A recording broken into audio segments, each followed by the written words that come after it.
Hi guys, it's been a while since my last video.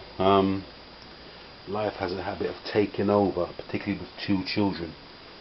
My equipment has definitely increased in size and I've added to it. The number of bags has stayed the same. If you want to know the bags I have, probably best looking at my last video. So they have stayed the same, but the sleeping bags, I've increased them, and I've actually expanded where I actually search for them. Now, I've never really bought sleeping bags online. There's nothing wrong with that, but I tend to want to pay a little bit cheaper but still retain that quality for the sleeping bag. Maybe I'm a bit of a Scrooge, I don't know, a bit of a miser in my old age, but the bags I have managed to get over the last few months, obviously of decent name, and I paid £1 for this sleeping bag, and it's season 2 to 3 I think it is, from a boot sale, £1. The previous owner said it was broken, but when I got it home, it wasn't broken at all. It just the material had just got caught in the zip. And now this bag, I don't know. Maybe you guys can tell me how much it is. I think it's a Nightline Vango. Maybe about £20. Now £1, you can't really argue with that. Period, can you?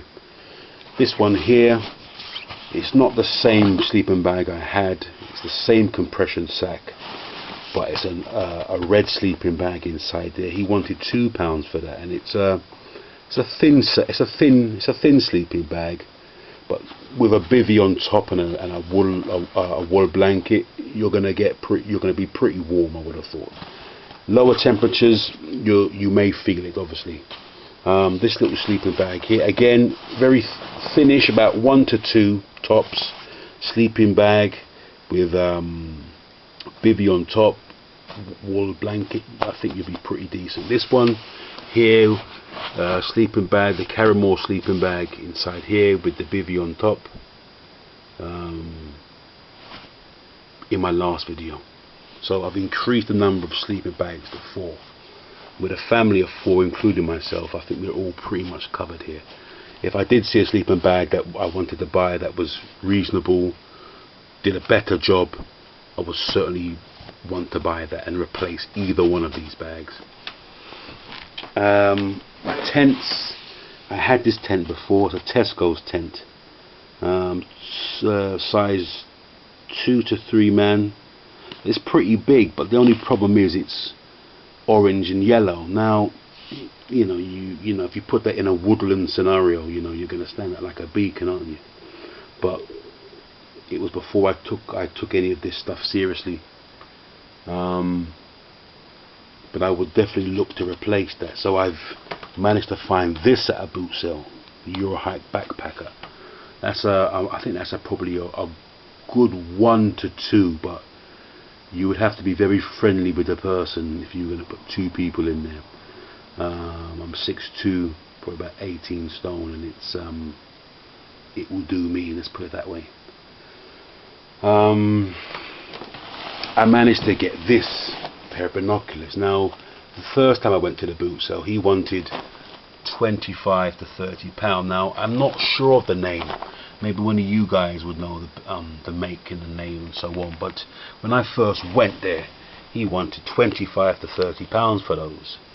It's a boot sale, and I thought to myself, well, it's a boot sale, so if you want to sell, then you may have to come down on the price. The man got a bit funny, but long story short, went there the following week. I got the same pair for £3. So it pays to really, if you want to pay top dollar, fine. But £3, you can't argue once again. These, well, they're not rigger gloves, but they're certainly heavy duty working gloves. Of a suede, heavy suede. Not sure if they're fire resistant. There's one way to find out, obviously, but £1.50.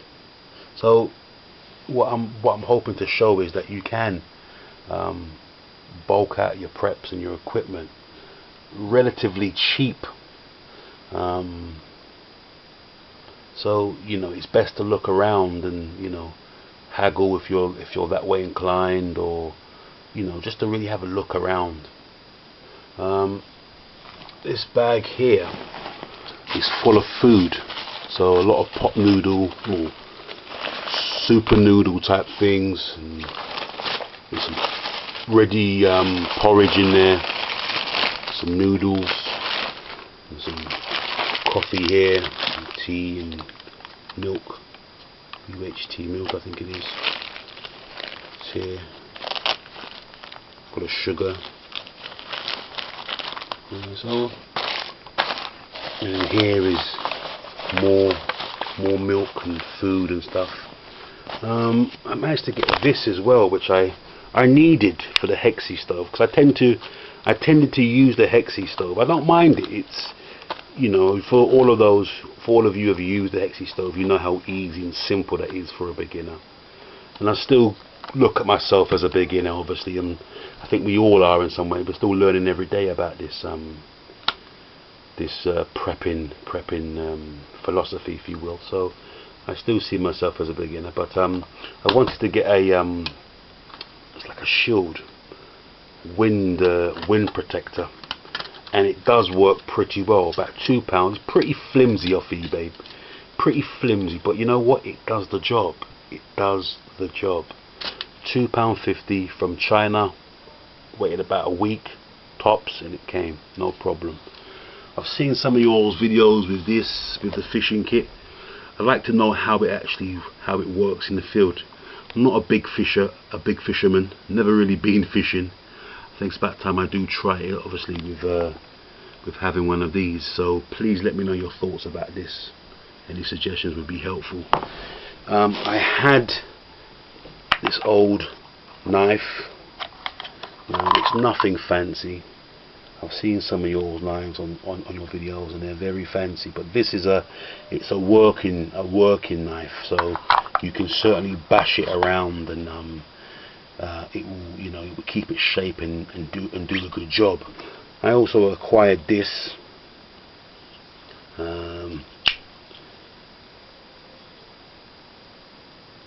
And you know, it works. I don't think you could probably bash this too hard, but it's nice. It feels nice in the hand. You know, it fits on the belt, on the waist, pretty good. It's very sharp. I have already cut myself with this, so believe me, it's very sharp. And for the price, you're probably looking about under £10. So for an everyday carry knife, personally, you know, you don't have to go too mad, but again, it's about personal choice and preference, and you know, choice. Obviously the fire steel I've still got here, but looking at some of your websites, now I have tended to use the cotton wool balls with the Vaseline. I've got those here, but I did see a website about a guy who was using the you know, the felt, or the material that's collected in a tumble dryer after use. So I tried it, put a spark to it, and it works very well. Now obviously if that's wet, I don't think that's going to work very well, but dry conditions, that's going to take a lovely spark from a fire steel. So it's just another option, another way of surviving, another way of adding to your preps, and another way to start fire. So think about it. Collect your tumble dryer bits from the filter. Store them in a nice bag, watertight bag. Just another way of starting fire, guys. Got to think about it. Improvisation. I managed to get this. Now I saw a couple of videos on YouTube. I'm not sure of the name of the tin, but it was a watertight tin, and I just got it back, filled it straight away with first aid bits and pieces, face masks, bandages, plasters, that type of thing, and it fits nicely it fits away nicely into a bag, side rocket pocket. Fantastic bit of kit there, definitely. That doesn't take away from my heavy duty first aid kit, which does have a bit more in it in terms of the hand wash, more bandages, healing gels, more emergency style blankets. This one is a lot more heavy duty, contains a little bit more, but again, it's all work in progress. Everything you see here today is work in progress. Okay, work in progress. I managed to get my hands on, I saw some more videos and I saw this on YouTube, one of those DPM style chest rigs. Now I gotta say, it works pretty well. The straps are pretty heavy duty, the material is tough. I've washed it several times and it works fantastic. This fits in here nicely, this bit of kit. It fits in the pockets very nicely. In any one of these pockets it fits in. So you can have your first aid very quickly whenever you need it. The knives over here, particularly the new black one over there, that can fit in there very nicely. Your fire kits and bits and pieces, they can all fit in there very nicely. Your hats, you've got to keep your dome nice and warm. That fits in there very, very nicely also. Now moving on, along with the old fire steel and Hexi stove, I managed to get myself one of these portable